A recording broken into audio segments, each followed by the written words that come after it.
what do you want? She said, give me a love that don't freeze up inside.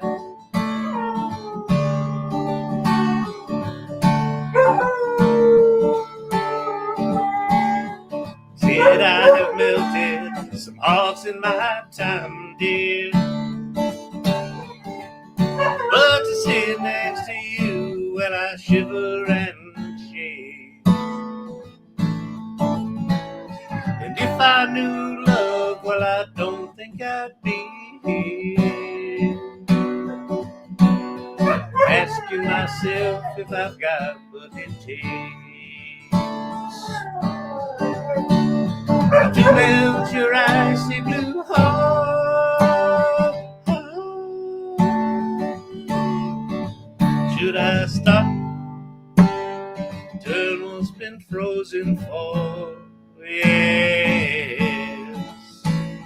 into a river of tears. Yeah, yeah, yeah, yeah. That's it, Champy. No more singing.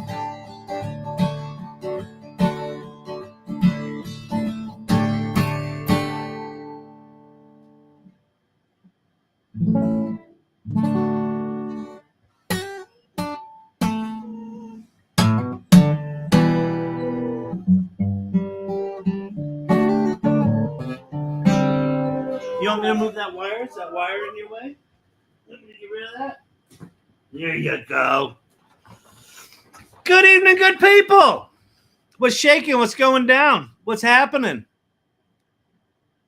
We're back to our regularly scheduled quad stream. It's the patented quad stream technology, patented by Kyle Shannon. Hi, I'm Kyle Shannon.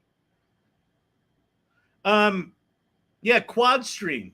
We're on TikTok. We're on YouTube. We're on LinkedIn. We're on X, formerly known as Twitter. So it's almost 5.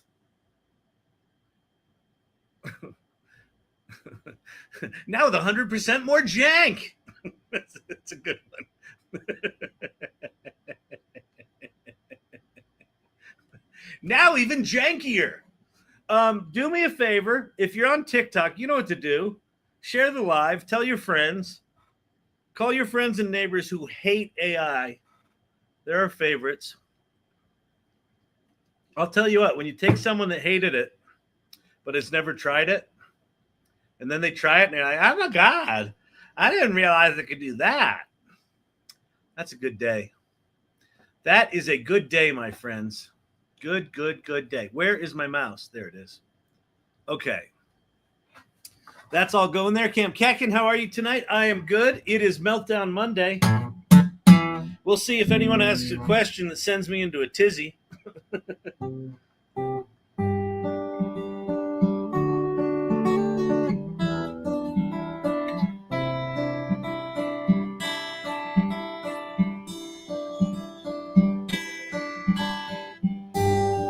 Sitting in this lonely town, wondering when things are gonna change. Dream my life away. Seems these dreams have turned to a bunch of dust clouds. Get my nerve up, but my past is pulling me down. Somebody tell me once before. Oh no, wait, that's not right. I haven't sang that song too long. I don't know them there words. Words is hard, people. Listen, words is hard. Have you ever tried using words? Words is hard.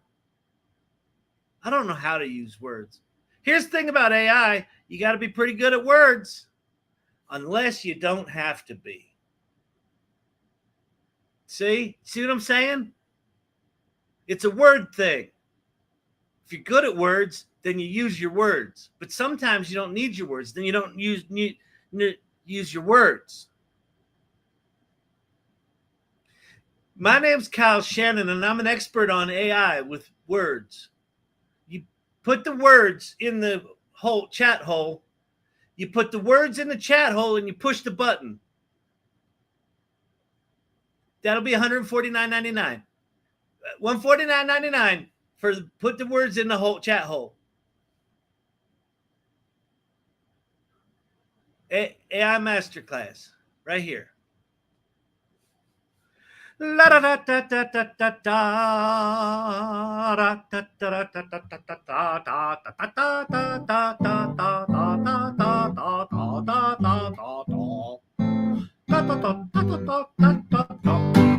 Source Camp is here. We can start.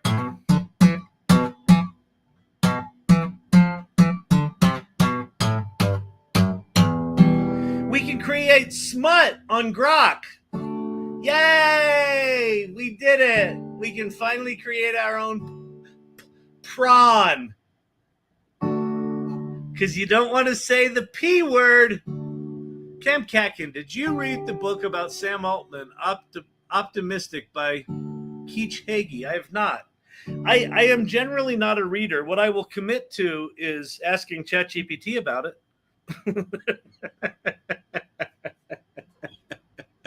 Corn. Yes, corn. We can finally make our own corn chowder on Grock. Thank goodness.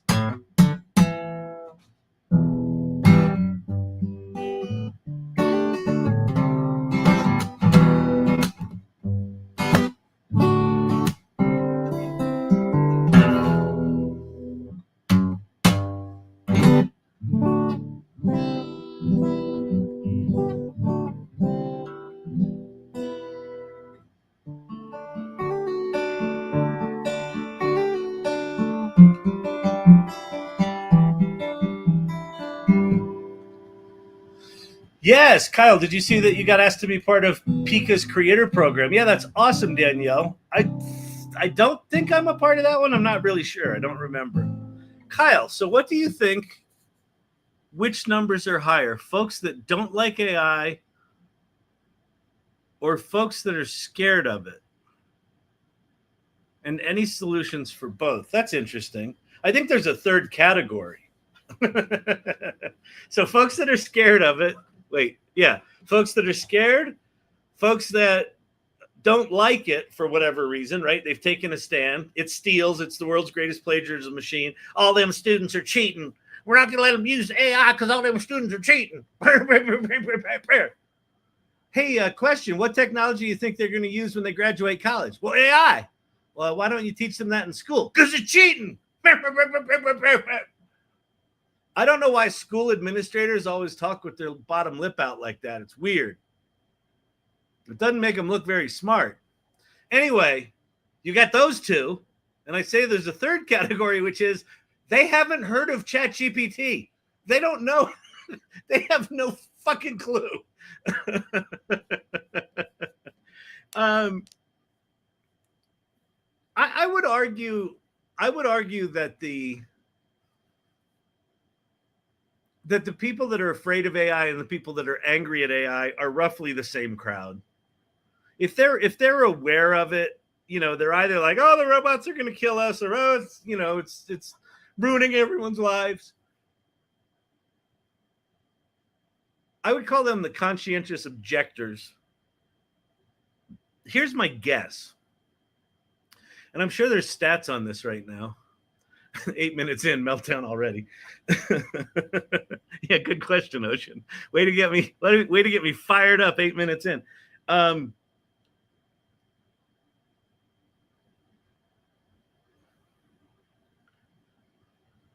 So I think ChatGPT has 700 million users.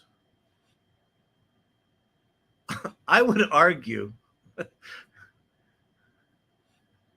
just judging by the reaction I got from the crash course last week when we did ChatGPT night, a lot of the audience has used ChatGPT, and a lot of the audience learned something new that it did Tuesday night.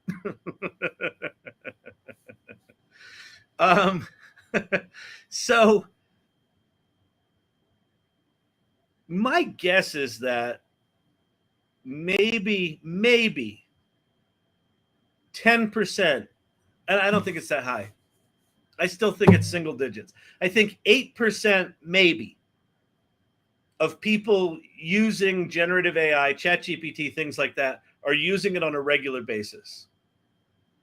I think there are a large group of people that don't hate it, or maybe are a little bit afraid of it, say that they use it, but really don't. Use it kind of like a Google search. They occasionally use it. That probably takes us to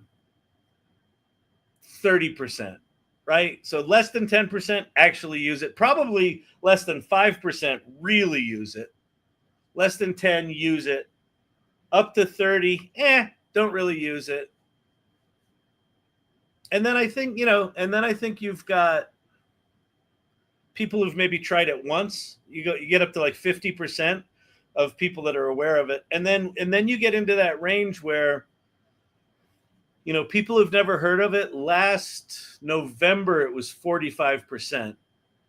45% of Americans last November, so coming up on a year ago, had never heard of ChatGPT. So maybe that number's down to 30. So you got 30% that don't even know what it is. You got another 20% that are aware of it, but they're sitting it out. I'm scared of it.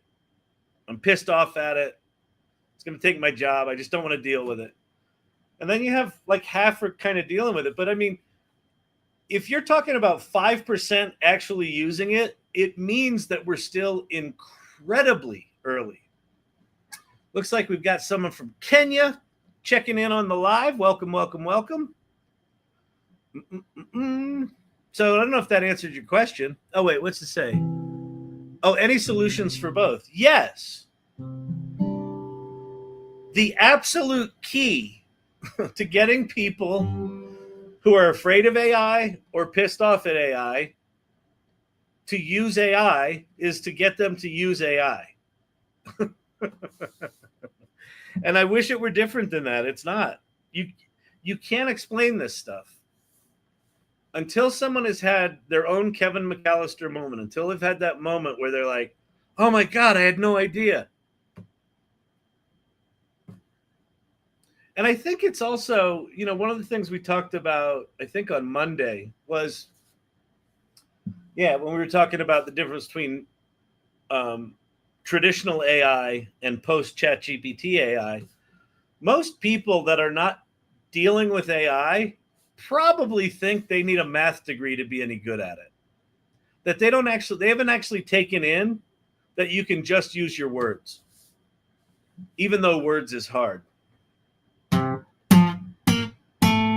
I have a 70-year-old in my household totally addicted to AI now. That's the thing, man. Well, I'll tell you what, when the skeptics get converted, they're like, you know what it is? It's like the ones that are like, I'll never be an AA. They become like the biggest AA, evangelists. It's like AI, AA. That the ones that said they hated it the most, those are the ones that are like, it's really good. It's really amazing. It can really light some things up. Yes, he says he doesn't know what he would do without it at this point. Yeah, there you go. What's happening, Moosh? What I love about this channel is we actually use the tools. Most others just talk about theory. Well, listen, not for nothing, Kelly. I can talk theory. When delving deep into the tapestry of the paradigm of artificial intelligence, one can surmise deeply, deeply within the profound impacts. We can do theory here. I'll talk theory as if I have qualifications. I'll do it. I'll do it for a flippin' hour. You want professorial? I'll give you professorial, and not just because my eyebrows look like this. I've actually trimmed them. Hey, anybody notice I got a haircut? Do I look pretty? Do I look cute? Do I look cute? Tell me I look cute. You know what I'm cranky about? None of you are regulars notice my haircut. Oh, nice cut. Yeah, Moosh comes in. Moosh, you started here with the AI crash course, right? Moosh comes in and he's paying the compliments. all you irregulars already take me for granted.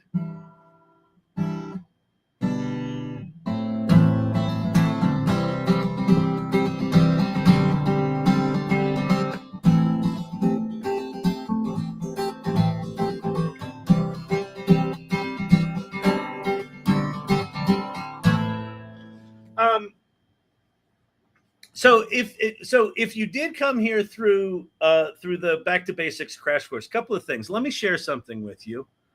If you could pop open the share screen there, Jan Brandon. I don't know if you're there. You there? All right. So if you are, if you caught some of the week last week for the Back to Basics AI crash course, or you want to rewatch them, the 5-day sequence is available on demand. So if you go to the AI Learning Lab website, so it's learninglab-AI, that's the handle. It's got this beautiful image that I made with Stable Diffusion in 2022. That was one that almost made me cry. It took my breath away when I made that image. And then you'll notice here that if you haven't subscribed, just subscribe. Subscribing is free. That's how you get notified when I go live. To the right of it is the join button. So if you want access to the on-demand, you can either click the join button or you can click the Back to Basics thumbnail here, and it will take you in and say, oops, you've got to be a member, or you've got to join the channel. You got to be a member of the workshops and highlights level, which is $9.99. Okay. So if you want the on-demand from last week, do that. I'm also going to be putting up a bunch of shorts, this week and next of some of the stuff we captured in there. And in fact, I put up a thing. So I don't know if Lord Digital Gods is on yet, but Lord Digital Gods does all of our transcripts and chapters on YouTube. And because of how we did it last week, it was not easy to do. So he manually downloaded them and created transcripts and things like that. So I took all of the transcripts from last week and I put them into Notebook LM, and I generated a video podcast. I generated a bunch of them, actually, some audio ones, some video ones. And one of the ones that it made was in the first person. And so I thought, oh, wouldn't it be cool if I swap out the voice of their podcast thing and I'll swap in my voice. So one of the things I'll do tonight is I'll walk you through the chain of craft of how I did all that. So I'm not going to do that now. But if you want to watch the Back to Basics course on demand, that's how you do it. All right. Lord Digital Gods is amazing. Lord Digital Gods is amazing, actually. Now that you say it that way. Well, why didn't you say it before? Oh, DQ Blizzard. All right, Kyle, what do you think of Zuckerberg's announcement of moving toward personal ASIs for everyone? I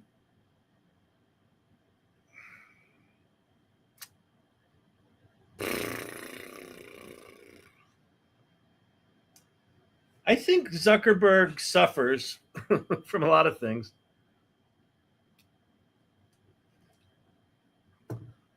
He suffers from a kind of myopia. That is, when he gets something in his head that something's cool, that all he has to do is talk about it and people will immediately see the value in it. And I think he did that with the metaverse stuff. He was like, we're going to have the best metaverse ever. We're going to change our name to Meta, as in metaverse. Get it? And the answer was, no, we don't get it. And so I think his, an ASI on every table, an ASI on every phone, or whatever he said. I think it kind of lives in that neighborhood.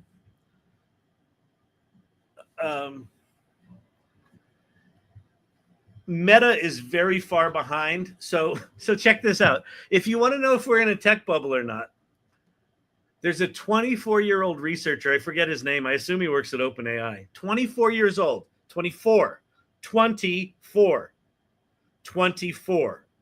24-year-old AI researcher. They offered him $125 million salary and or bonus or something like that. And he turned it down. And so Zuck personally doubled it. $250 million to a 24-year-old engineer. That's how far behind. So a couple of things. Meta is that far behind, and it seems to be clear that there are tens, if not hundreds of trillions of dollars on the line. So these companies are big enough that they can make $250 million bets on a 24-year-old.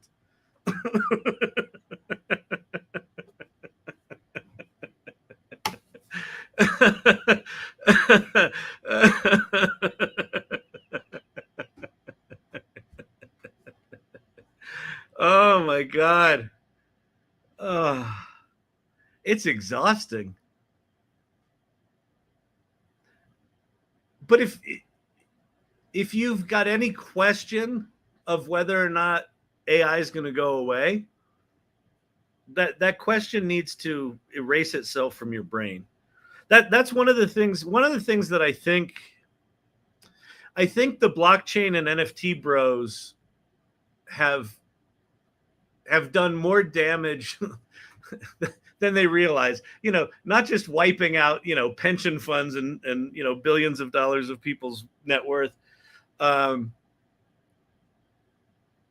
think there's a real skepticism for what's next what's the next big thing in tech because of blockchains and NFTs, that people are like, yeah, that was all bullshit. And then AI came along, and I think there's a cynicism like, oh, this is your next big thing, tech bros. Now it's AI. It's not NFTs anymore. You sure? Now it's AI. So we should believe you on this one. Oh, Zuckerberg made a video calling it artificial super intelligence. Is this like a super NFT? Like if you're sitting on the outside of this, it doesn't make sense. But if you show up to channels like this and you're actually trying to figure it out and you're actually playing with it, and you're like Moosh, who's like, fuck it, I'm going to figure this out. Let's go. You're way ahead of the pack right now. So you should pat yourself on the back. Because it ain't going away, and it is getting really good. I'm going to play tonight with Grock as well. Grock came out with their Imagine tool, which is their image gen and video maker. That's kind of like Ideogram,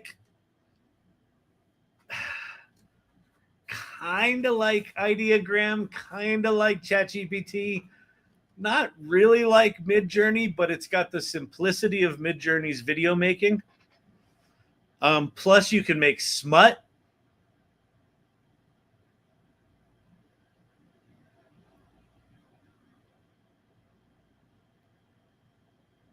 You mentioned wanting to show the slide from last week in irregulars. I don't know which one that means. Which slide, Brandon?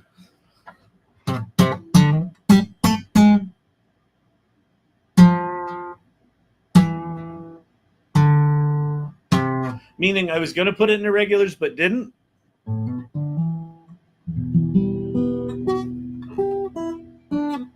Hey, Kyle. Welcome back. I don't know what you're talking about. Sometimes it's just easier to jump up.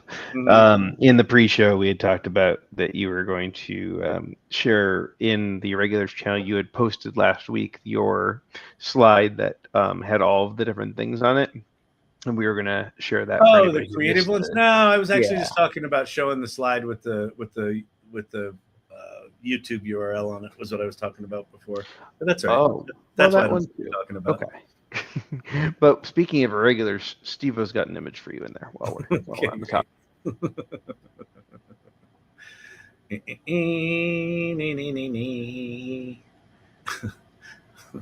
I know there's no such thing as a bad question.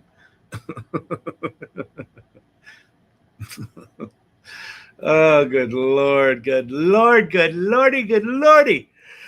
Oh! All right.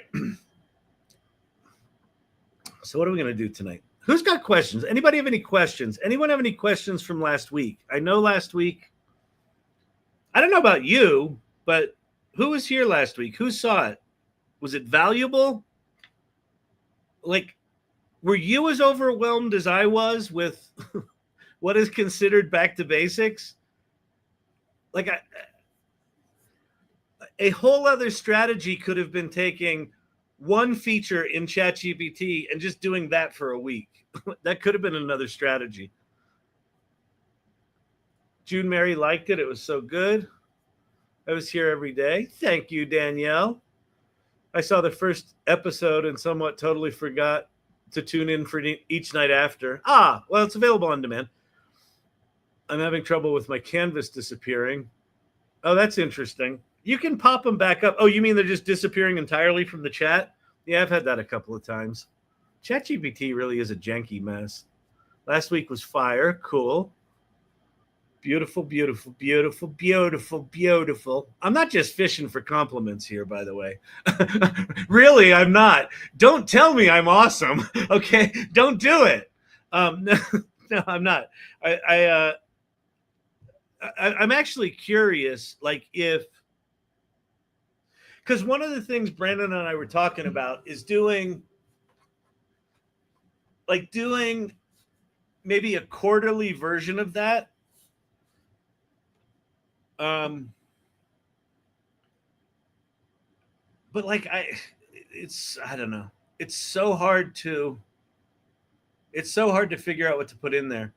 I think maybe next time it's something all about use cases or something like that. Oh, the option to use Canvas is now gone. That Cam, that can be depending on the model you're using. Some models can't use Canvas, I think. Like, I think 4.5 can't use Canvas. Let me check.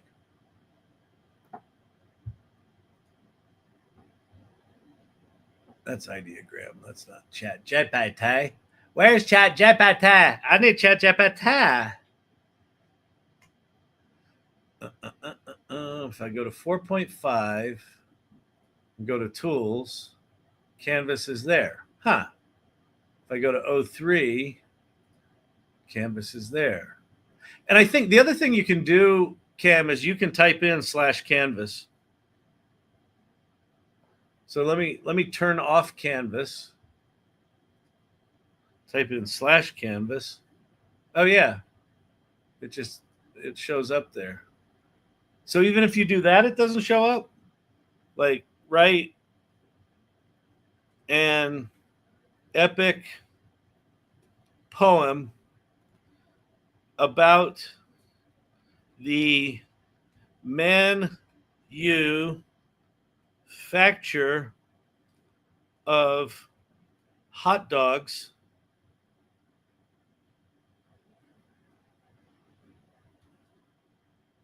Homer style. We'll see if it does Homer Simpson or Greek Homer. All right, it did it as a... Oh, failed to generate. What? Try again. It didn't like pig lips, apparently. Oh, failed to generate. Oh, we are hung. Try again. Typing. The Ballad of the Flaming Frank. O Muse, ignite thy charcoal tongue, and sing of meats so finely wrung, of hallowed hails, where nitrates dwell, where sage butchers cast their spell. Begin with beasts of hoof and horn, Midwestern fed, pasture born, whose noble flesh by fate's decree would fill the tubes of destiny.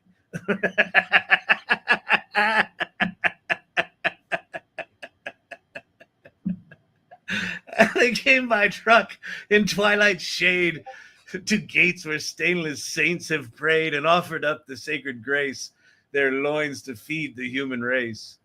1,000 blades a chorus rose like Hector's men in crimson throes, With hiss of steam and pistons thrum, the meat was ground to holy chum.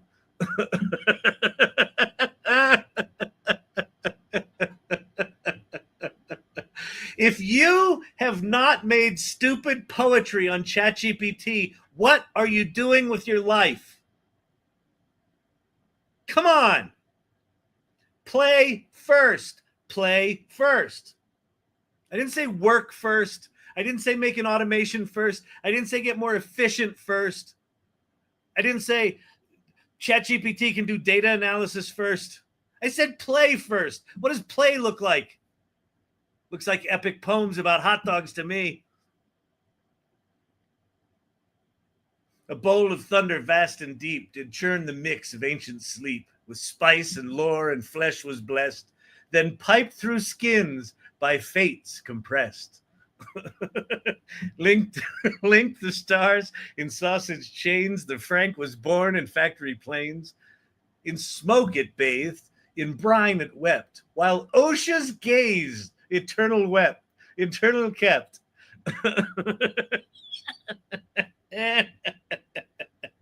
Okay, but wait, there's more. So what we're going to do is we're going to close this canvas. By the way, if you're new here, what's happening right now is what we lovingly term chat ADD, where I think I came here for a reason. Oh, Cam Katkin said, hey, where's my canvas? And I said, seems to be there for me, but maybe it's a model thing. And then I wrote a poem about hot dogs. And now we're on a journey. Welcome. This is the AI Learning Lab. My name's Kyle Shannon. Let's see. In an epic style, create an epic scene of hot dog soldiers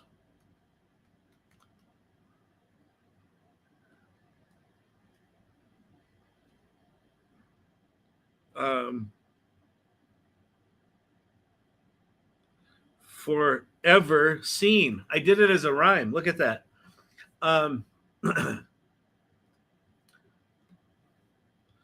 Epic style, forever seen. Classical painting style.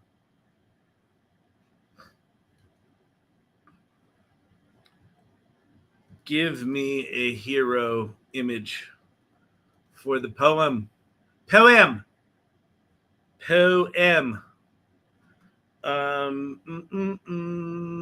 Classic painting style. Give me a hero image for the poem.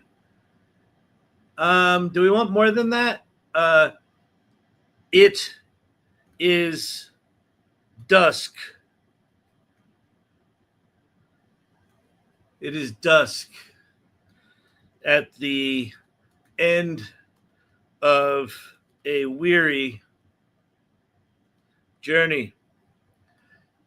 I told you earlier, people, words is hard. Okay.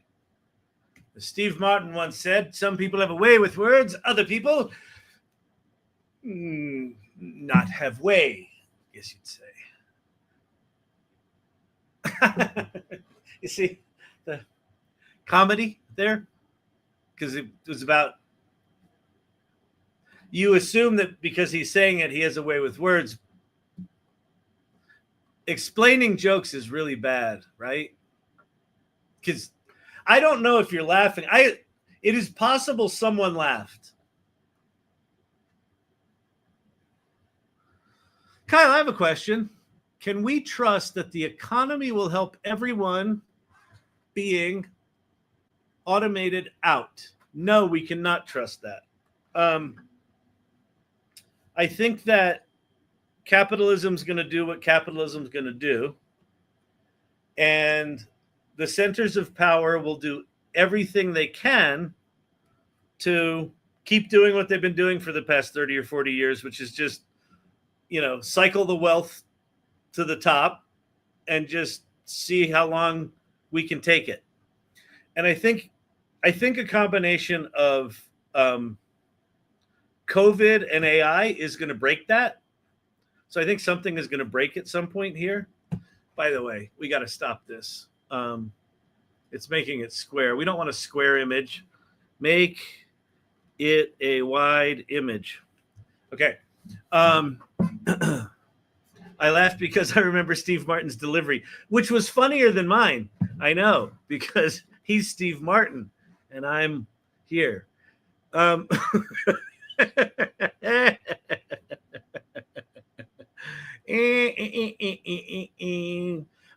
back to the is the government going to do the right thing? You remember when we went into lockdown and it wasn't at all clear that anyone was ever going to work again? And then government sent those checks out within whatever it was, 3 weeks. It was like crazy fast. I think if there is some precipitating event, the government can move fast, right? I don't think any politician is stupid enough to let the thing collapse, right? You know, current administration is trying to find out where the edges of that are, so they can, you know, pull even more money out of the system. But I think at some point it's going to become obvious that we've got to do something. So that could look like work programs, right? If you go do this kind of work in your community, we'll give you a check, right? Some sort of, you know, like FDR's, the highway thing. Was that FDR? I think that was FDR. So you could see something like that. You could see universal basic income. David Shapiro's got a whole thing out right now called post-labor economics. It's a whole 6-part sort of economic plan. Now, is anyone going to adopt that? I don't know, but you know, there's some smart people thinking about this stuff. But I do not at all think. Listen, our government still doesn't know how Wi-Fi fucking works. They're not going to know about this. Look, we have epic hot dogs.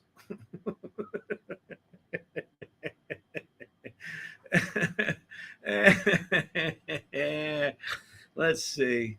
Did I get a hot dog here? Yes. All right, let's go open that up. All right. So put that there.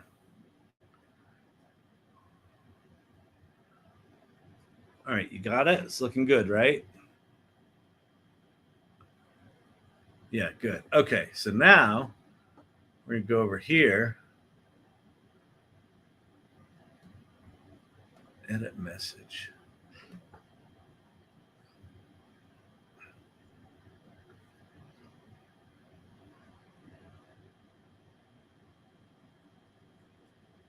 Yeah, beautiful. The epic of the crimson sausage. Sing, muse of meat immortal and bold, of sinew and spice and casings rolled, of grinders that roar and lathes that hum, of hot dogs forged where heroes come.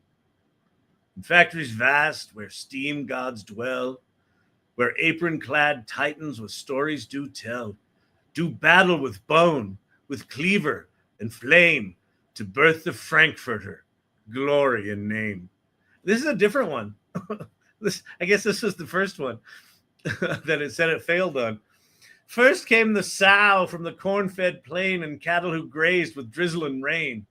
They fell not in vain, those beasts of the land, for destiny called with mechanized hand. Wow, good word. Good word. To the steel halls their haunches were dragged, to tables of chrome where butchers ragged, sang chants of the blade, of marrow and gristle, of flesh unmade, swift bone whistle. Grind, grind, O hallowed machine, tear sinew to shreds, render fat into sheen, and add garlic and pepper and salt from the sea, add secrets passed down ancestrally. Come on! You telling me this isn't art? Telling me AI can't be creative? I challenge thee. I smack thee with a glove. Whootish! The challenge she is on.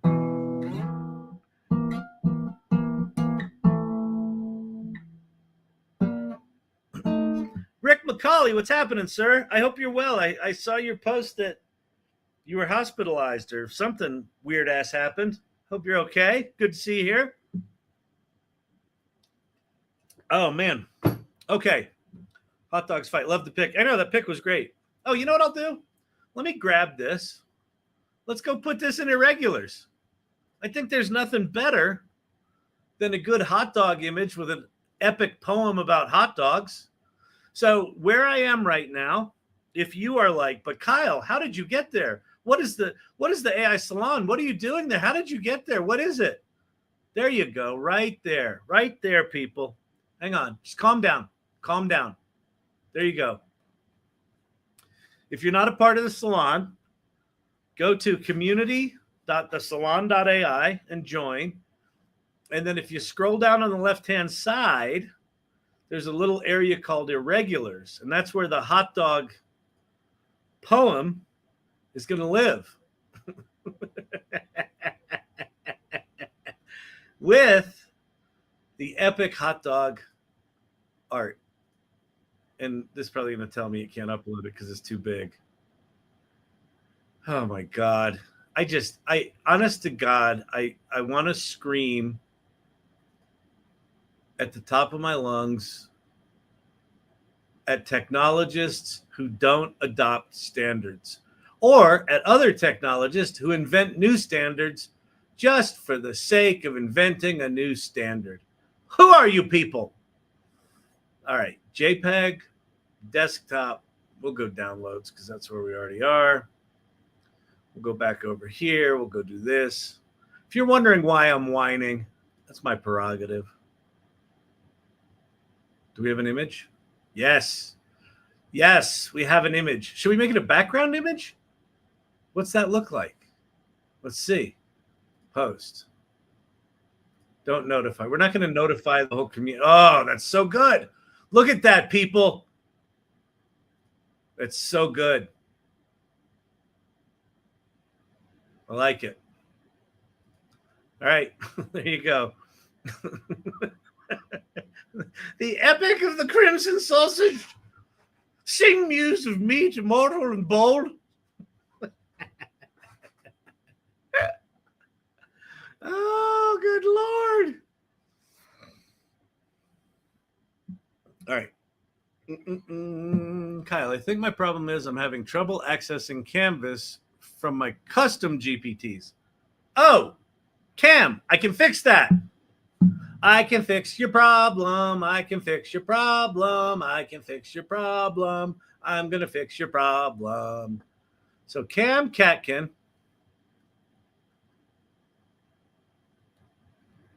Rick, 100% alive and thriving because AI saved my life.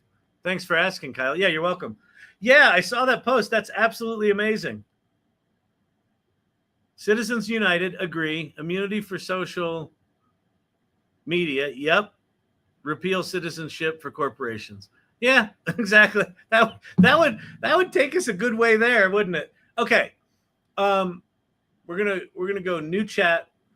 We're gonna go new chat. So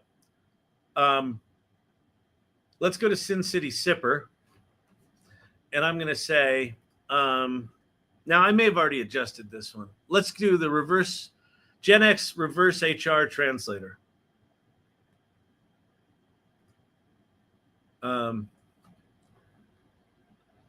Tell me why my coworker is triggered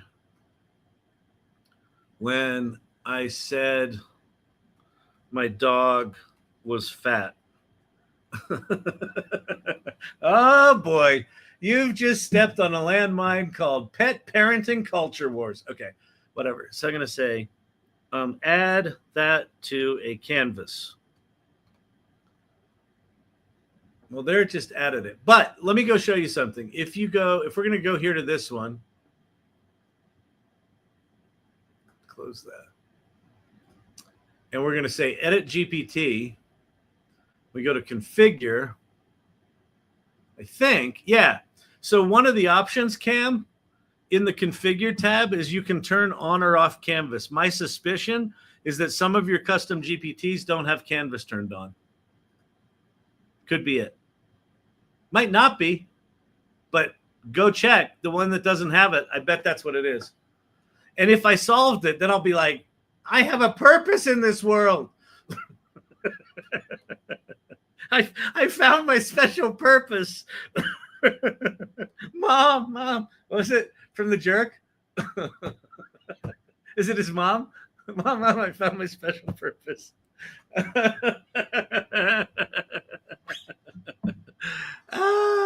Can you show me where to find the configure tab? Yes, absolutely. Okay, so you're going to go to, we'll just go to my Salmon Flying East. So I'm at a custom GPT, assuming that you're the one that made it. Go up here, go edit. And then that's going to drop you into this screen, the split screen where you can test it on the right and configure it on the left. And then you've got the create button, which it looks like it's defaulting back to, or you've got the configure button. So click on configure, and then you'll see like your name, your prompt, your pre-written questions, any uploaded files, and then capabilities like this one, my Salmon Flying East one, nothing's turned on. Canvas isn't turned on. So in fact, let's go test this one. Let me go back out because it's not turned on. I'll say, tell me about Act 1 in a Canvas. And so it's just writing it. It doesn't know what a canvas is. Think that's it. All right. Beautiful, beautiful, beautiful, beautiful, beautiful, beautiful, beautiful, beautiful.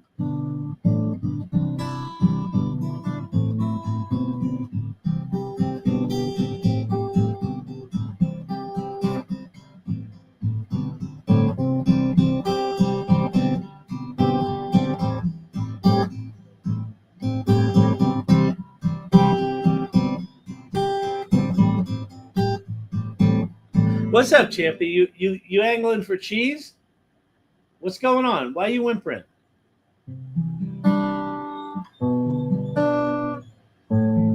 Hang on. Hold, please. You want to go out?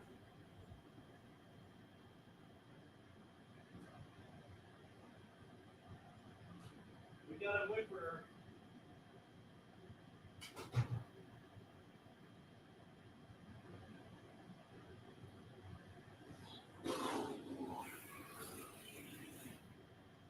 All right, good people. Let's get something done here. Cam, did that solve your problem?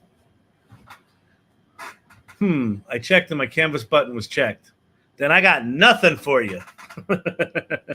I got nothing. Back to not having a special purpose. Damn it. I was so close. Okay. So here I am on Yon iPad, and it just has a keyboard because it's one of the magic keyboards. This is one of the slickest piece of engineering ever, right? You got yourself an iPad, you got yourself a keyboard. It just snaps on there with magnets and starts charging. Fucking nuts. Or connects the keyboard, whatever, and you can charge from the keyboard. Okay. Grock. Let's talk about Grock. So,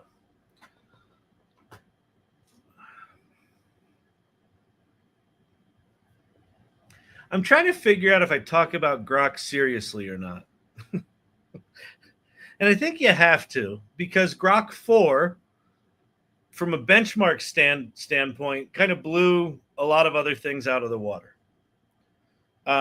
It does look like it was, what do they call it, overfitted to the indexes, to the benchmarks, meaning they trained Grock to the benchmarks so that it would perform higher. And then it's not as good at sort of general world stuff. But even with the overfitting, it's still pretty impressive. So you've got a large language model that's big and usable. Now, they have created a standalone app. They've created a standalone website. You can still access it within X, within Twitter. One of the things that Grock has that no other large language model has is Twitter data. So the one thing that I have been using Grok for recently is if I want to search news, like what's some AI news that's been talked about the past week or so. It's good at that because it's pulling it from Twitter's live feed. So that's pretty good. There's something about it to me that it doesn't feel like a professional tool. and then there's something about the features they're adding to it that make it seem like not a professional tool. But what it's doing is actually pretty impressive. So let me turn up my volume here. All right, that's up all the way.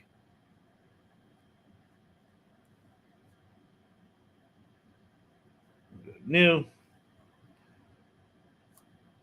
Okay, so if you're a paid Grok member, every Grok member now has access to this new thing called Imagine, which is their image and video generator.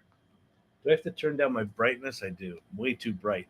We're a little hot there, Jim. Hey, Jim. Hey, could you bring the iPad brightness down? Nobody can see. They were all blinded there. All right. Can I zoom in on any of this? No, of course not. Why use standard interface practices? Okay, way at the tippy top, you see chat and you see imagine. Or ask and imagine. So we're in ask right now. So ask is the mode we're in. And then there's all these options. So ChatGPT used to have options like this. Talk to Bad Rudy, which I'll get to in a second. Voice mode, which is their advanced voice. Create images, which is different than Imagine. Open the camera, so you can do live. You can talk to this just like you can talk to Gemini or ChatGPT. Analyze docs, and then customize Grok. So it's got a fair amount of features. Bad Rudy, as you can imagine. Hey, Rudy, what's going on, Rudy? Yo, you pimple-faced needle-dick dweeb. I'm just chugging cheap brew, smoking like a chimney, and plotting to bang the whole damn forest. What's good, loser? Touch some fucking grass already. Sad I ain't king yet. No, I don't want you to be king. You haven't really dealt with Gen Xers, have you, you big pimple head? Gen Xers? Those flannel-wearing, whiny-ass middle-aged fuckwits? I'd eat their grunge bullshit for breakfast, you zit-faced tiny cock moron. So if you want to be cussed at by a teddy bear, you can be, or a red panda, as it were. Cam Catkin, glad it worked. Fantastic. Nasty Nancy. We could also go to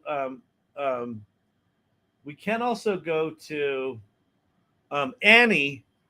We can talk to Annie, but she's 18 plus, and my fear if we talk to Annie is we'll get banned on TikTok, which we're going to shut down here as soon as they shut it down anyway. But there's also Good Rudy. But okay, so there's that. You can do that. So what you've got in Grok right now is essentially like a ChatGPT, but it's also like a Gemini. It's also, like an Anthropic. Like everyone's got the things. Now, this Imagine thing is actually pretty interesting. So I'm going to do new here.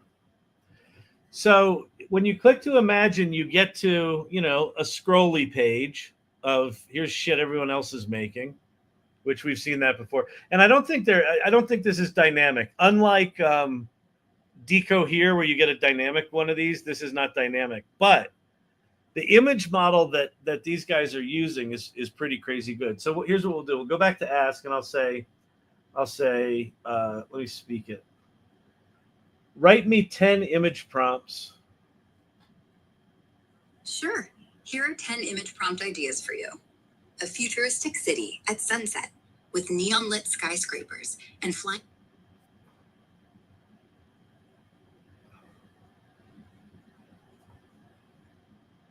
Hang on. write me 10 image prompts from the same movie, and each prompt should describe the visual style, should describe the character in the scene, the setting in the scene, and some unique visual element to the scene.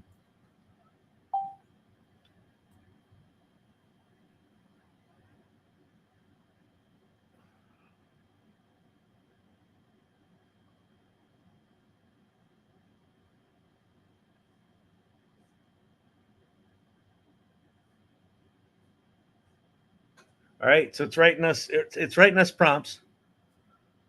Okay, cool. In the cyberpunk noir visual style of Blade Runner, Richard Deckard stands pensively on a bustling rain street. Did this just copy scenes from Blade Runner?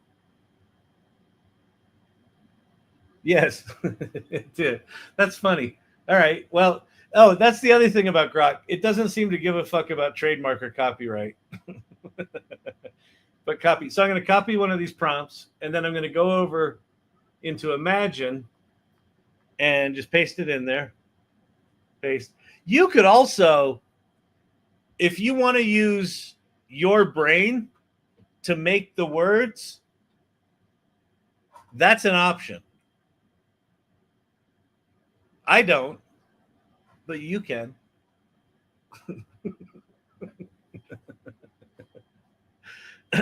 I've spent 60 years using this fucking brain. It's tired. All right, so there's our replicant. But now look how fast it did it. And then as I scroll down, it's just making new, like as I keep scrolling, it just keeps making new images. Like if I scroll past where it is, it just keeps making new images. It looks like it's doing 8 at a time. Or maybe 6 at a time. I don't know. Right. All right. And then any one of these, I can just grab. Let me grab one that doesn't have boobies aplenty. This one's good. That one looks kind of scary. All right, there she is, right? And then to make this into a movie, you can just click Make Movie, or there's a little pull-down menu. And there's Custom, where you can actually prompt it. There's Spicy. There's Spicy. There's Fun. And then there's Normal. So let's do Normal to start. Listen, I'm happy to do Spicy, but and then here's the other thing. So apparently there's a couple of things about this. I have not found a way to have it do wide images. So this is only tall images. I also don't know how to zoom in on this. There's not like a zoom to frame. But down the left-hand side, there's 4 different movies that it made.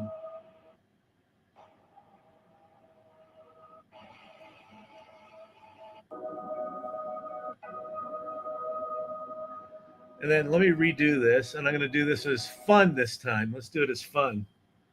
Let's see what it does.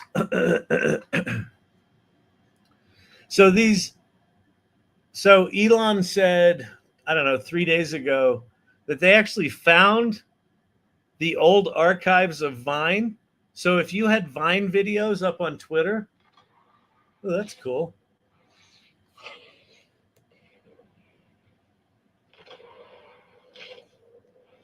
So that's part of the fun prompt. That's movie 1. Here's movie 2.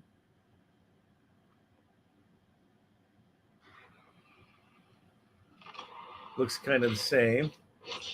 So I guess they're writing the prompts in the background.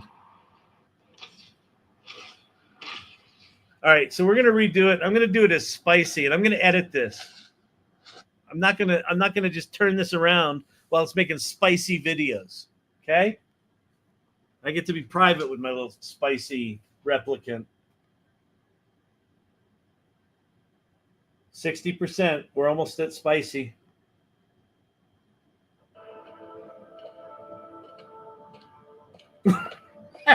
My, good Lord. Good Lord. This makes the scene in Fatal Attraction look tame. Sir, I do say compose yourself. Sir, sir, what are your qualifications?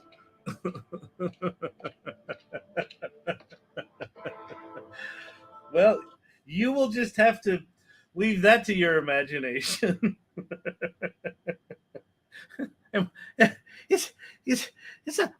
a trifle warm. Is it a little hot in here? Is it me? I sure could use an ice cold lemonade. Okay, so that's Grock. So Grock, I mean, Elon's pushing the limits with this stuff. He's pushing the limits with copyrighted material. You can use brands. If you wanted to say that hot chick in front of a McDonald's logo with the spicy setting. By the way, what she did was she stood up from her chair and walked toward the camera while she kind of derobed. So apparently what's going to happen is that tool is basically just going to be the feeder tool for the new Vine. So the new Vine is just going to be like, you know, it's going to be kind of like Pika Labs has their, you know, their content channel. That's what Vine's going to be. I assume you'll still be able to record stuff with Vine and, you know, do AI stuff with your own pictures and things like that. But it's going to be a lot of that crap. So anyway, take my money. How much per month? $30. I think so. I don't think I'm paying 30 for it, Rick, but I think I got like a pro account early. So maybe I'm grandfathered in at a lower rate, or maybe they raised my rate and I just didn't pay attention to it. But I think it's $30 a month. I mean, the thing about the image generation, it's incredibly fast, and the movie generation is incredibly low learning curve, right? All these other tools, as evidenced by the crash course last week, all these other tools are getting more and more and more complicated. It looks like initially they're at least going the route of let's make it super dumbass simple.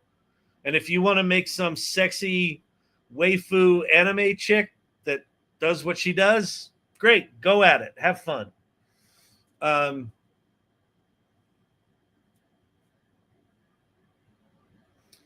You know, I was saying before, like, you know, you got to learn prompting unless you don't. When you start seeing tools like that, you don't need a lot of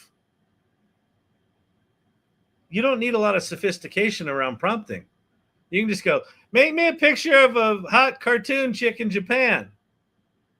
And then there it'll be like, I gotta make that a movie. Oh, make it spicy. Let me make 8,000 of those over the next month. Right? The on-ramp to how people come into the AI world is not necessarily going to be the path that all of us took. So better get your tea off before Marge gets in. Oh man, Mr. IT's late. What is going on? Okay, let me go find this article that I wrote today. All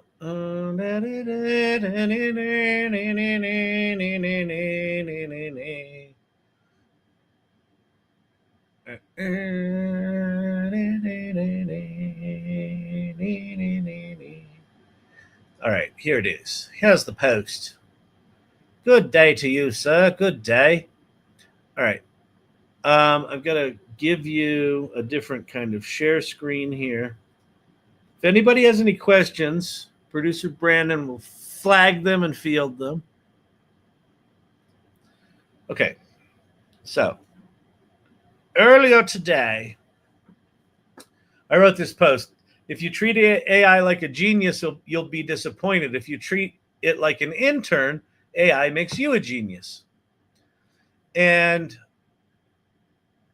then there's a video that goes with it. And I'll come back to Chain of Craft in a minute. So let me just play a little bit of the video. 6 years.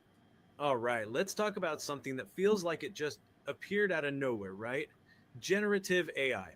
It is a And so notice that's my voice, not 100% like it, but in the hood. huge deal. But here's the thing. Almost everyone is thinking about it completely the wrong way. So just to give you a sense of how dramatically things have shifted, get a load of this number, 100 million. That's how many people started using ChatGPT in just 6 weeks. 6 weeks. You know how long it took the internet, the actual World Wide Web, to get that many users? 6 years. This isn't just another tech trend, you guys. All right. And then Literally, so it's got 5 different lightning sections. fast. They to approach it differently. And so there were a couple of things about it. So so what I did, you don't need to go sign up for some boring class. I went to, oh wait, I'll do it here. Oh no, I won't. Let me switch how I'm doing my tabs again.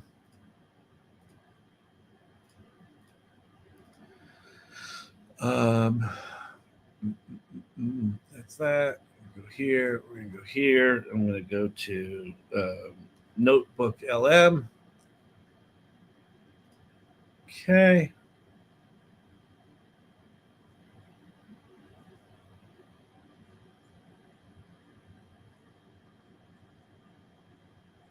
Back to basics. Here we go. Okay. So I took the transcripts that Lord Digital Gods made, and I uploaded them into Notebook LM. I made a mind map, which was interesting. So like, here's all the different things we talked about. This is kind of cool. Can we share Notebook LMs yet in an easy kind of way? Anybody know? Yes. All right. So I might share this. And then I did a couple of audio overviews and I did a video overview. And so the video overview, I think it's this one. Oh, you won't be able to hear it. Yeah, that's it. But anyway, it did it in my first person voice. So one of the things that I did over on LinkedIn, and I'm going to go on ahead and encourage you all to do this. So it used to be if you would put something on, you'd share something. People are like, if you want to be a good citizen, share your prompt. Well, I think that we're getting to a point now where sharing your prompt's not all that interesting because you can get anything to write you a prompt really quickly. And there's no single way to do that.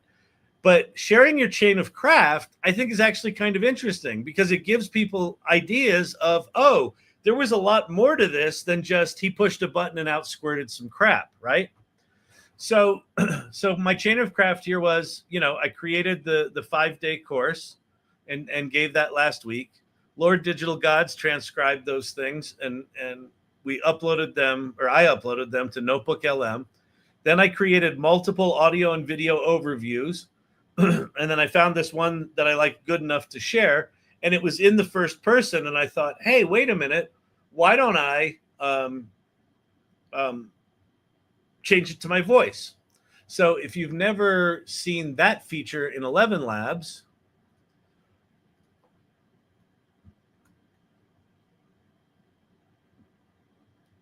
down the left-hand side here is a thing called Voice Changer. And so I went into Voice Changer, and I'd, at some point in my history, I'd made a clone of my voice. And if you want to make a clone of your voice, you basically go to voices over here, and you say plus, and you can clone your voice. So I had done that before. So here's part of the chain of craft that I didn't include. I went to, let me show you another part of the chain of craft I didn't include. So here I am. Here I am in QuickTime Player, right? And so what I downloaded is this movie that has the graphics as well as the audio. So what I had to do was I had to export out the audio, and then I went to 11 Labs and I imported the audio. And because this is so fucking exhausting, because 11 Labs has a 5-minute maximum length for swapping out voice, I had to go back to QuickTime and I had to split this into 2 movies. Like, there were multiple times in just trying to do this simple LinkedIn post that I almost gave up. One of them was, oh, I've got to fucking split this. So I basically had to go to a point in the thing. I went to that point right there where it switches to that slide. And so I split the clip in half, and then I exported the two things of audio, and then imported them each separately, generated the Kyle version of it. Then I went back to QuickTime, deleted the audio from these files, dragged and dropped the audio from 11 Labs. Hang on a sec. I'll get to it. The max length of voice change is 5 minutes. That's what I landed on. I mean, that was the problem I had. But wait, there's more. So then I went to so then I swapped back in my voice to the two clips. Then I stitched them together. You say add to the end of clip so you can make it one big clip again. And I'm done, right?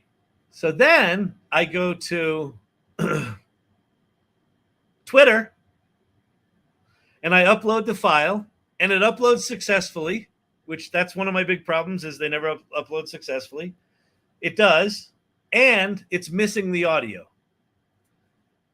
And I saved the file 3 different times. I exported it as a different thing, still no audio. So then what I realized is it's probably some weird version of M4A that 11 Labs uses that works on a Mac but doesn't work in Twitter's video player, because video is a second-class citizen on Twitter.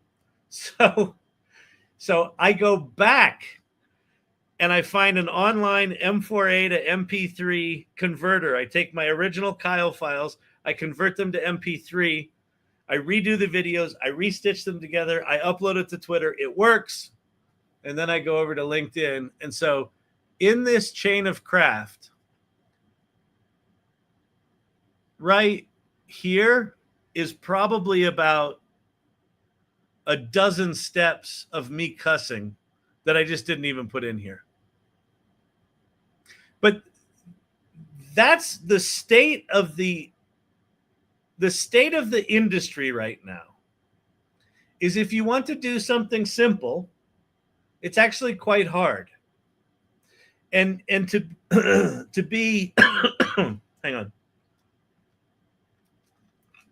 To be competent with AI, you need to know lots of tools, and you need to know which ones have quirks and which ones don't. And there's no way to learn that. It's not going to be documented anywhere, because by the time someone would document one of these bugs, it'll be fixed or the tool won't exist anymore. So probably for the next 3 years, adaptability, curiosity, critical thinking, just play, understanding how to play with all these tools, how to duct tape stuff together. We have, Rick McCauley's really good at this stuff here.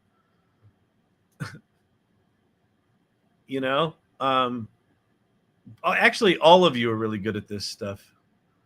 One more thing, Steve Jobs. 2 more problems, Kyle Shannon. Yeah, exactly. Here, hang on. I'm almost done. I'm at the upload button. And so not only did it uploaded, and then the audio was missing. And then it was another, 35, 40 minutes of fucking troubleshooting. And at that point, I was just pissed. I'm just like, I'm going to put this up if it's just. But anyway, I think this idea of sharing your chain of craft, if you've done something that is decently substantive, do that. And I want to share with you a post that I did. Is this it here? Yeah. So my friend Ritesh put up this post by Shane Heath, who's the co-founder and CEO at Mudwater. And he's a consumer packaged goods CEO. And he said, to make this a year ago, it would have cost 6 figures at least. It would have also required countless meetings, planning, production, days of shooting and editing. It took me 2 hours and cost me maybe $100 in prompting. Steps. And so here he's doing his chain of craft. Write the script using 2-column table in Notion, one for visual, one for audio. And it looks like he wrote the script himself. Used 11 labs to make the voiceover, Burt Reynolds' voice. Used VO3 to make the clips. Used ChatGPT to help with visual prompts. Then I edited in DaVinci. And so let me play this commercial for you, because this is a CPG CEO that made what would have been a 6-figure commercial in 2 hours for $100. And that's another, when people say $200 a month is ridiculous for whatever the tool is, it's ridiculous unless you're looking at it like this guy just looked at it, right?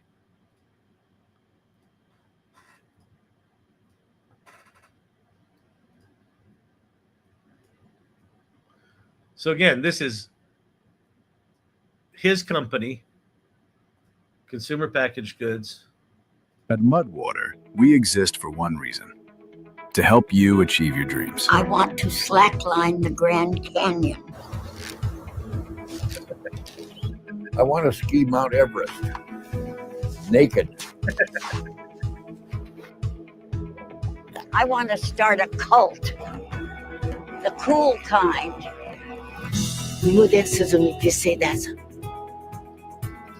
Whether your dreams are big or small, they all start with the first step: a ritual, a choice you make every morning. Mudwater combines a small dose of caffeine and a large dose of functional mushrooms to support your energy, focus, digestion, and vitality without the jitters or crash.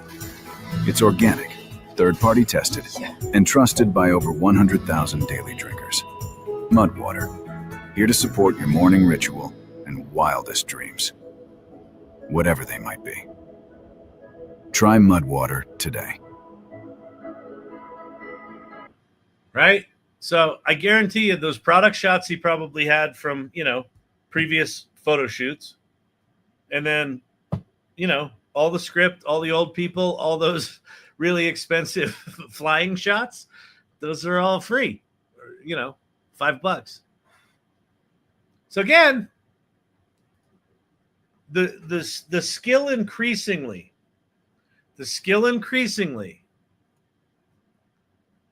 is, follow Rick McCauley or go, to his school where he teaches, in the creative arts program there.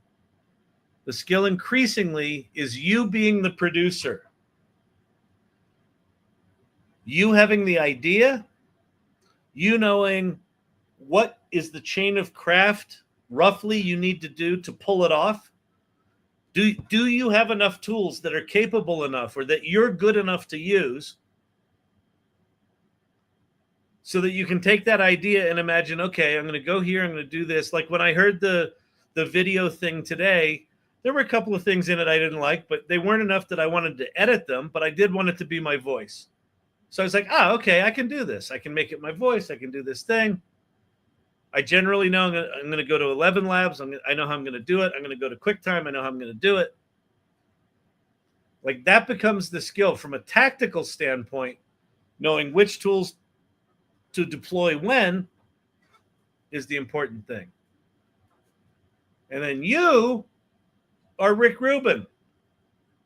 You're the one with taste, right? He's the one as CEO. He's seen enough of these commercials to know what timing he needed, what he wanted the script to be. We're in crazy times, my friends. Crazy times. It's crazy. It's crazy, I tell you. Crazy. Adaptability, number one rule of Fight Club. Tabs. Oh, yeah, let me go back to tabs in case I want to share other things. I think I might be done sharing. TikTok question. Kyle, a shoe. Why does it feel like cheating to ask AI, but not to ask Google? That's a great question. I heard this term the other day, and I can't remember what the term is.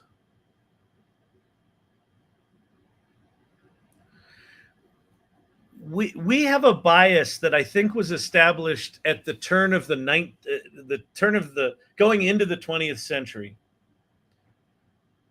When we went into the Industrial Revolution and we started doing things like punching time clocks, what we've been trained over, I don't know, what is that, 6 or 7 generations from like the late 1800s until now? Seven generations. What we've been taught is that time equals money, and therefore time equals value. And so when you do a Google search, not the new fancy ones that do the AI stuff, but the olden timey Google search where they gave you a page of links, you still had to do the work. You could quickly get 27 different nonprofits about clean water, but it was on you to have to click on them and go read the websites and then take notes and copy and paste things and do this and put it in the report and right? Well, now you turn on web search or deep research and O3, and you go find me the latest reports on clean water in these 4 countries. You're off doing whatever you're doing. It gets done. Here you go. Full-on report. So I think that the guilt is a guilt of perceived value. It feels like cheating. What I would argue is that, yeah, but you know how to do that. There's a lot of people right now that don't know how to do that. And the whole point that I was just making about chain of craft is that I don't think this is any longer about single tools. I think you need to understand single tools and what they make possible.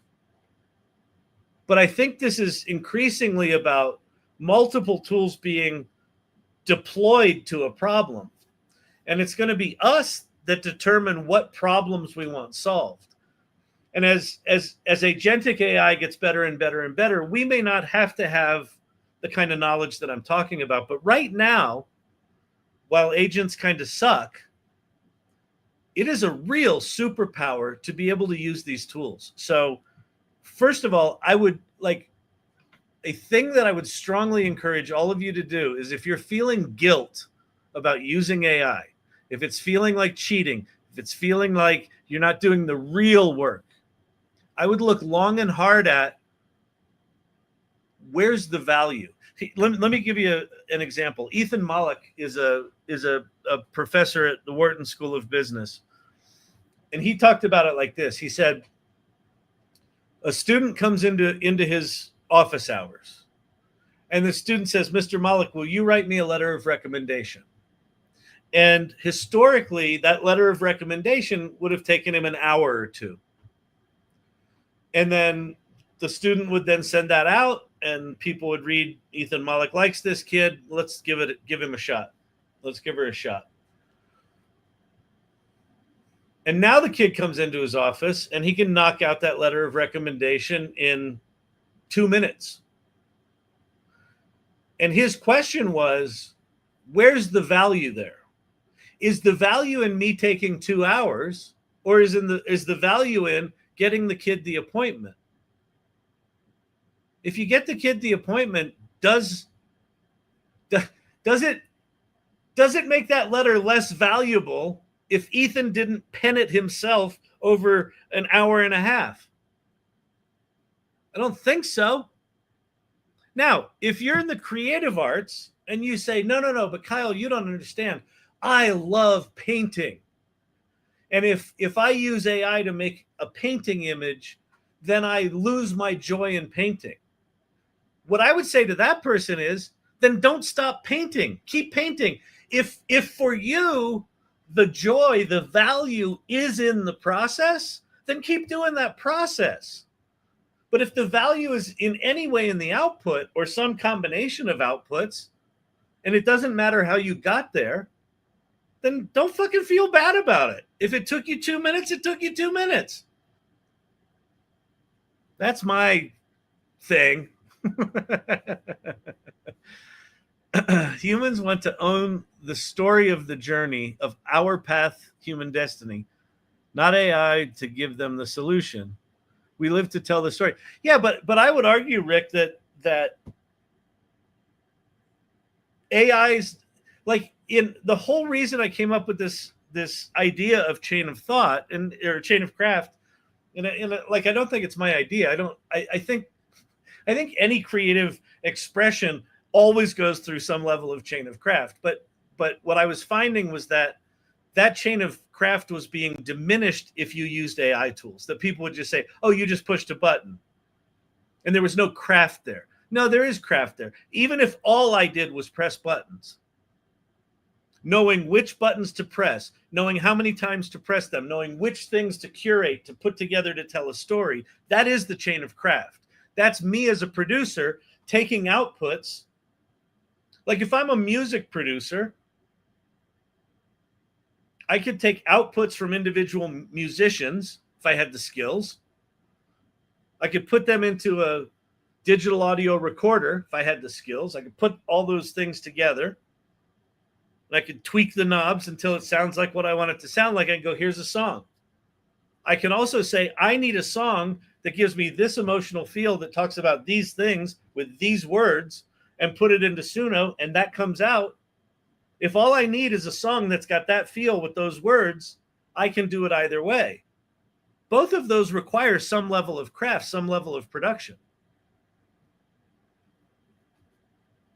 It's a shortcut to a solution you don't feel like you own. I completely disagree with that.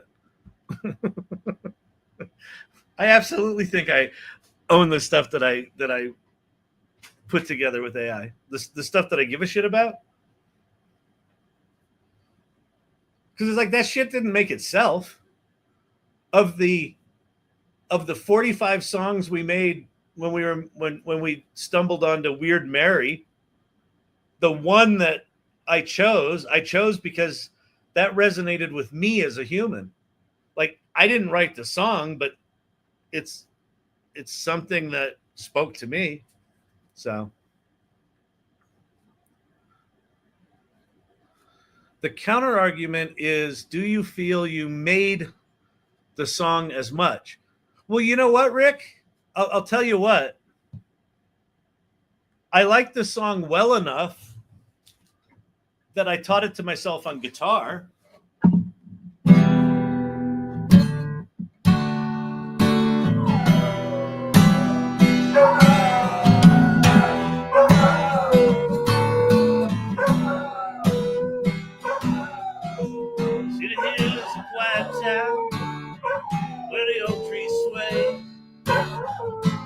Whistle of the train echo through the day.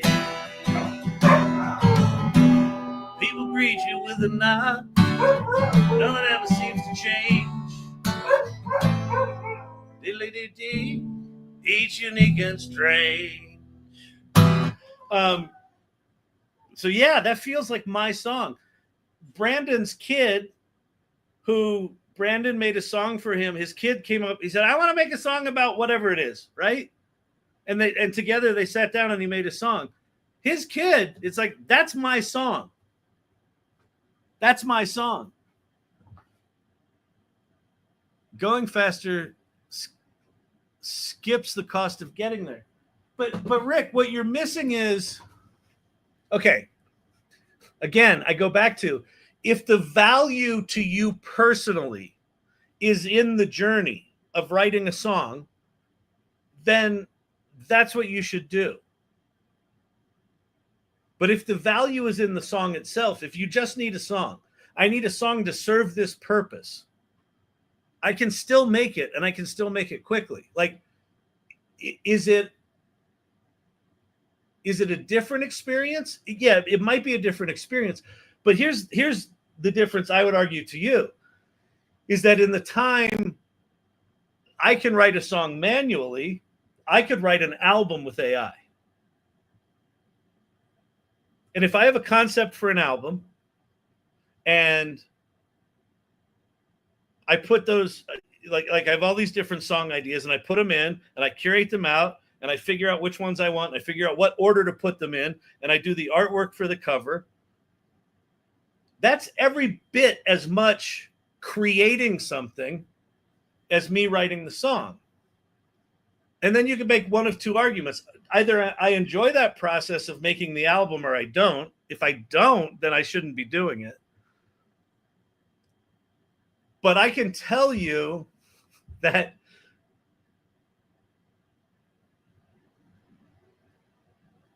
like I'm trying to imagine this. I'm trying to sort of play this out in my mind. I just think it's a different instrument.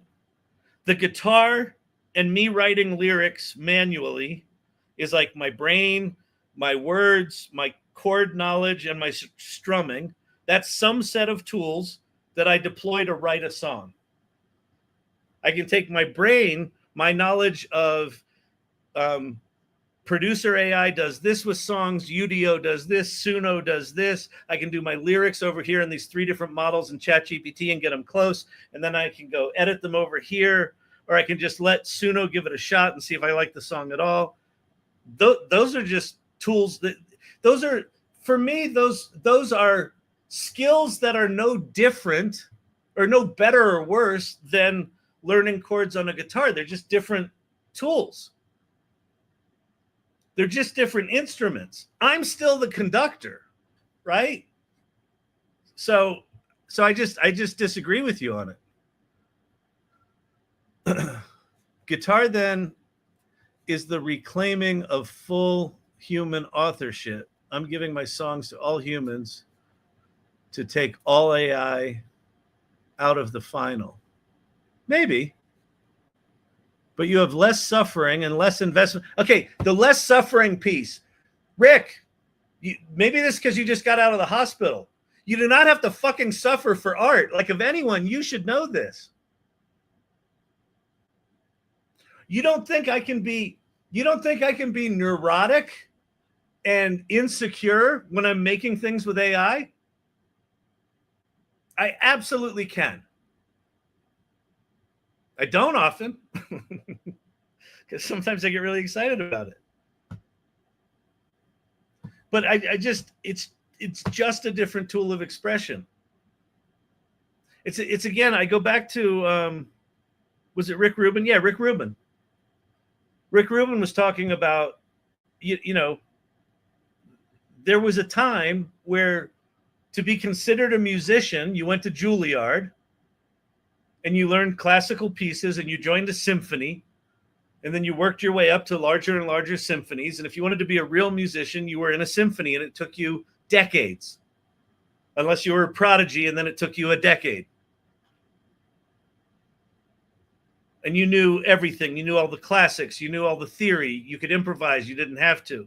You could make fun of people that played jazz, but you had a respect for them because it was just a different kind of knowledge.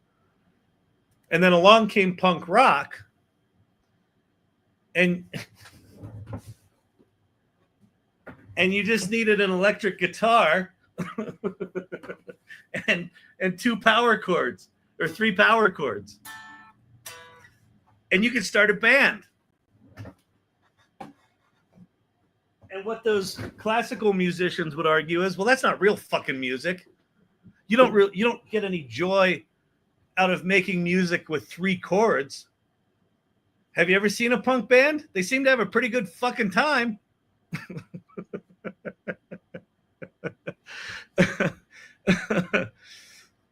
Your argument is as if you are Steven Spielberg and 100,000 other people are involved in your film.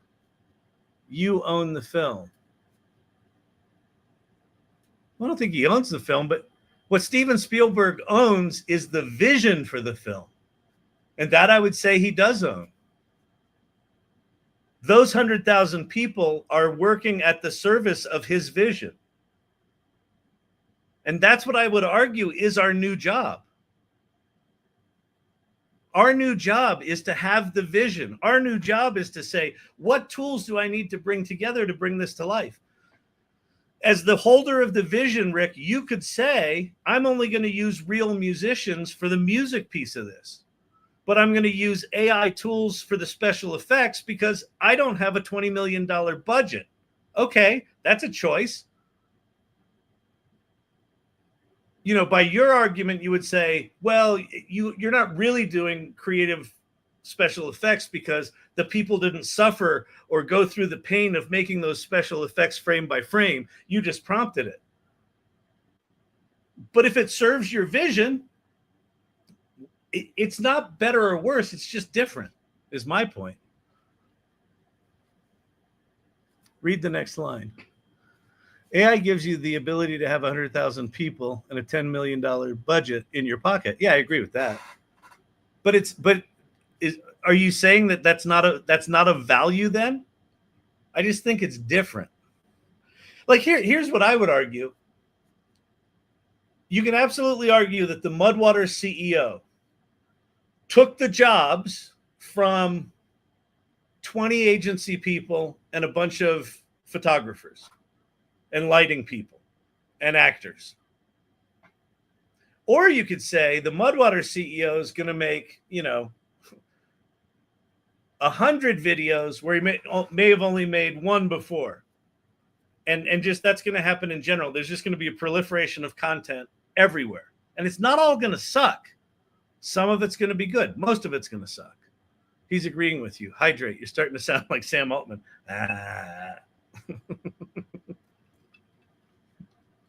Oh, we are Spielberg. But you lost me on the you don't feel the suffering, unless you were being smarmy about the suffering piece. I get it. I often find myself arguing with people that agree with me. I think it's something called not listening. Oh, man. No, I don't want to touch on Z.AI. If you guys want to go check out, there's a new Chinese ChatGPT called Z.AI that's supposed to be really good. Anyway, Rick, yeah, I know. I figure you and I are on the way. Wait, no, I'm saying we become the director more and better because of AI. Okay, got it. Yeah, exactly. Yeah, like we don't have to, like right now, because the AI tools are so janky, we have to be very skilled at how we navigate which tool to make it not shitty, right? There's a skill in backfilling for the jankiness of AI. 3 years from now, it's done. You'll just make what you want to make, and you won't need to backfill for it. And in that world, what is your skill? Your skill is have the idea and hold the space for the idea and keep generating shit until you get what you want and then put it in the world. TikTok pin. Netflix took the jobs of Blockbuster employees. I'm not mad about it. Exactly. AI is going to absolutely take jobs. Netflix just said, we use special effects in this movie you all just watched. They took jobs. And you know what they did? They gave jobs to whoever the fuck prompted those AIs. Someone got a job. What are some AI recommendations platforms for beginners who have basic knowledge and are broke? Okay, I'm going to show you something, but I also want you to go to the AI Salon and become a member of it. I have it in here, right, Brandon? It's in irregulars. That slide. I think it is.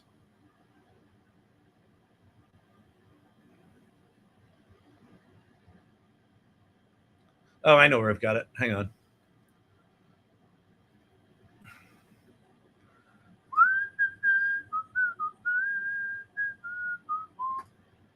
Okay, so who was it that asked there? I am. I'm intimidated by the salon. Don't be intimidated by the salon, Amy. Okay, take a screenshot of this. If you're talking about creative tools, image, video, voice, songs, all that sort of stuff. Oh, wait, hang on. You can't screenshot it because my big fat head's in the way on TikTok. Wait, are you just on TikTok? Well, if you go to the AI Salon, go to the Irregulars channel, and this slides in there. All right, you can still see that in the upper right-hand corner. Okay, screenshot that. And the only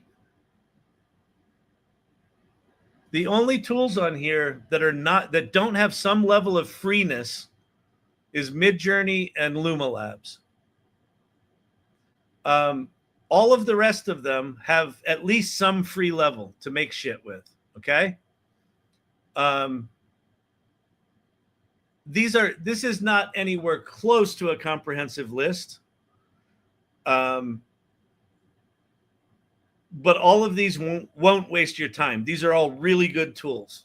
So this is a place to start. It also depends a lot, Amy, on when you say, where do I start? Where do you start for what? Do you want to start doing creative work? Do you want to start doing programming? Do you want to start doing writing? Like, if anything that's kind of word processing and images, just ChatGPT. If you can hack the $20 a month subscription, I personally think $20 a month for ChatGPT is the best deal in kind of the history of software. Like what it can do, but even the free version of ChatGPT is staggeringly powerful.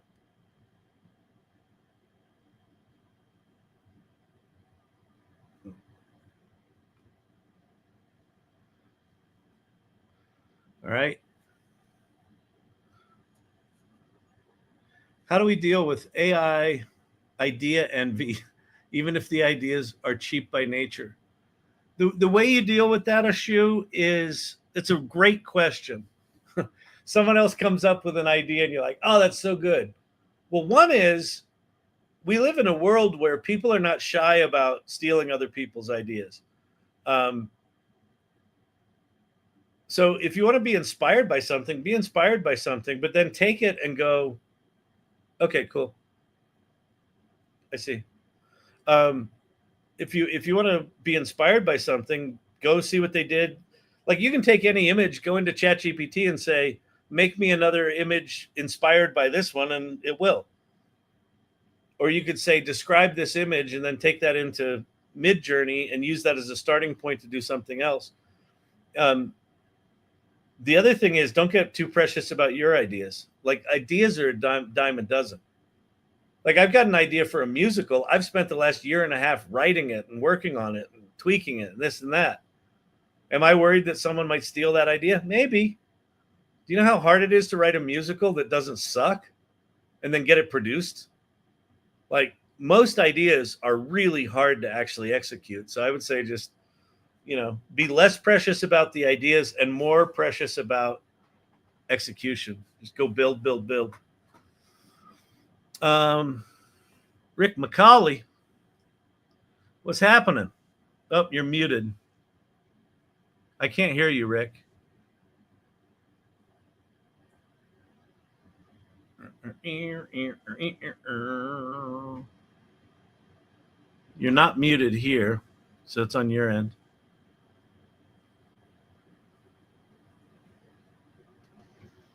Hey, Rick, producer Brendan here. You might want to check your audio stream settings in the StreamYard by clicking the toggle next to the microphone and making sure that you have your microphone selected. Good to see you. Testing 1, 2, 3. Is that it? That's it. What's happening, man? Okay. Hey, man, I totally agree with everything you just said. I was just pointing out that I feel sometimes if I make a piece of music and it doesn't cause me any suffering, the long-term idea was you had to suffer to make art, like you said, right? Right. So I feel like I cheated it, and I got a result that I don't fully own. So I'm actually making 150 pieces of music. I'm going to copyright them by proving 85% came from my human capital investment. Right. Then I'm going to gift it to the world, and I'm going to say, any artist who can make a recording of this and start to get traction, I will give 60% of the ownership of that copyright for eternity for that piece of music. So I'm extracting all of the AI that is basically the performance, although I've cloned my voice on many of the songs. So that's the first point. And the second point is I think we are becoming Steven Spielberg's with the power of AI allowing us to do what Spielberg does. And you would never deny him Best Director's Oscar, right? Right. But we all have the potential, and it's only limited by our imagination and our effort and our genius that's like a Steven Spielberg once in a billion year genius level human to put to work the AI for their benefit. So you and I, Shannon, are producing objects that exist only because we, the human, drove them there. Right. So it's a car in your driveway, but some people are really good at being Mario Andretti driving that car, and some people are creating AI SOP. And so we agree on everything else, and I think we agree on all of this. I think we agree on all of it. Like, I get the music thing, but I would argue, Rick, that there are songs that I've created with my guitar that I've completely forgotten that didn't stick. And there are songs that I've created with AI. Like there are some things that are just brain farts that feel good in the moment and then are gone. Right. And I've done that with analog songs. Every song I write today, all 100 of them that I would have not been able to get to production level quality to even show someone, because I don't have the money to pay for $1,000 studio session. And I don't have the skill sets to sing it to the way this does. So what I'm doing is I'm taking the AI out at the end, but everything is written on 65 years of life. Every first kiss and every time I held the hand of somebody dying, that built what made me who I am. The same way Spielberg did all of his stuff based upon his entire life's experience. He's making the same film over and over again. So artists to me are people that have become so human that they have something to say that every human relates to, and that's you and that's me. Those are the people we should be adapting and doing whatever crazy shit they got to do for the rest of their life to get to the point that someone finally hears the genius that was locked inside, prevented to get there because I couldn't hire the people to do it. Right. Now there's no limit. Yeah, exactly. Well, and that's so it's a new measure of what is art, is that who can produce something so resonant in every soul that they become Steven Spielberg. And then what happens is the tool you use to create it is irrelevant, right?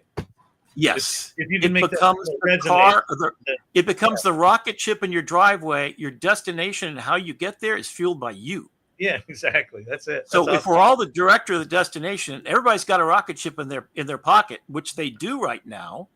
The extension of the humanity, the final grasp is all your humanity summed up into what are you going to do, and in which choice are you going to grab? So that's the Rick Rubin part. So now you can take your genius and you've got a rocket ship, and then now you know how to get to any planet in the world and directing it. And then when you get there, you own the Oscar. That's my point. Yeah, love it. All right, good. Okay. Good talking to you, man. Thank you so much for having me on. Yeah, man. Anytime you want, I'm up for it. But, right, but yeah, we totally agree. I just wanted to make sure it was clear what I was saying, because it's. Oh yeah, it's no, just I totally missed the point, but I got it. And the whole point of my life now is every time I make a post, Kyle, I always add value first. I respect the person, and I'm going to own the respect to you, and that's why I want you to know that you're so important. Because if all of us added value to say, "Thank you for inspiring me to write this post." And then you go and you make a new post and you quote Kyle Shannon as being the origin of that. If we all did that, social media becomes an agent for amplifying the positive, and we get rid of the bullshit. And all those flame wars get, so that's that's my philosophy. 2 bits, and thank you for your time. Appreciate your show. Peace out. Good to see you, man. All right, everybody. So listen, tomorrow night, AI Salon. Wait, there's TikTok pin from Tams. Steal Like an Artist is one of the best books I've ever read, and it speaks to even this. Yeah, exactly. Yep. Yeah, listen. There are what, 9 stories? Every story is some rehash of the nine stories. everyone copies from someone. Everyone's inspired. Good artists. What is it? Good artists plagiarize. Great artists steal. Right. But it's not even that. Like the thing that I want to, the thing that I am actively trying to fight against is that the comment that was made earlier, it feels like cheating. It feels like cheating. It's not cheating. It's a different tool.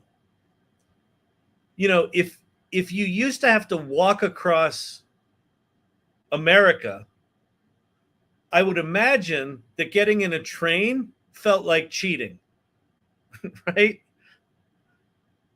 This is cheating for our brain, right? This is the steam engine for our brain, is what AI is. And so, yeah, is it not like we did it before? No, it's not. Is it, have we associated for 7 or 8 generations time to value? Yes, we have. And so our parents told you, put in the time, take the time. You got to put in the time or it's not worth shit. And now all of a sudden you can just do it. So you go, oh shit, it's not worth shit because I didn't put in the time. That's from the robber barons, the late 1800s. You don't work for them. You don't work for them anymore. Fuck them. You can do your 2 hours worth of work in 5 minutes, and you can represent that this is as good as what I would have done, and you turn in that work. Who gives a shit how long it took you? Damn it. All right. So tomorrow night we have AI Salon. AI Salon Presents. We've got Mike Lavine, who's the CEO of Movie Flow, which if you know LTX Studio, it's very much like that, but it's a bit more sophisticated. And he's a really smart guy with a really impressive background. So tomorrow night, go to the salon.ai or go to the AI Salon community site, community.thesalon.ai. Look at events, and tomorrow night is the is AI Salon Presents. Okay, and that means we're going to be late for this. So tomorrow night, this show will start 8:30 or 9. I'll try to do 8:30, but it depends on how much energy I got for you people. All right. It will take a generation. It might take 2. Yeah, it took us 7 generations to just accept. We go in, we put in our hours, we do our thing. Our job is to be a cog in the wheel. Even though our work is completely mind-numbing and soul-crushing, we're going to call that fulfilling work because it's tied to some larger cause. Well, we're now entering a different era where, think of it like every person is going to have 100 or 1,000 person equivalent set of employees that work for them. Every single person that taps into this AI shit will have an organization's worth of PhD level people that will do anything they want them to do. Anything you task them to do, they'll go off and do it at a world-class level. If you had 100 employees that were world-class at anything you wanted them to do, what would you do? If you haven't asked yourself that question, start asking yourself that question. Start having a point of view. Start wondering what difference you want to make in the world. Rather than just worrying about the AI is going to take our jobs. Well, what about the AI is going to give you a fucking company with 1,000 people in it? Did you ever think about that? No? Ain't never been an entrepreneur? I'll tell you what, it's a lot easier with 1,000 people that don't suck and work 24/7 and know what the fuck they're doing than, you hired Mary because she knew someone who knew someone, and you realize when she got there, she's clueless.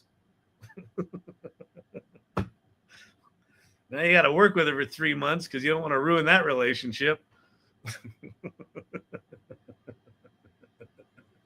All right. This was a good combination of meltdowns, arguments, with someone who agreed with me. You know, it's good. It was good, solid chat ADD night. We got a little bit of demo in there. All right, everyone. I'm out of here. Hope you have a good time, and I hope you see you tomorrow at the Salon. All right, bye.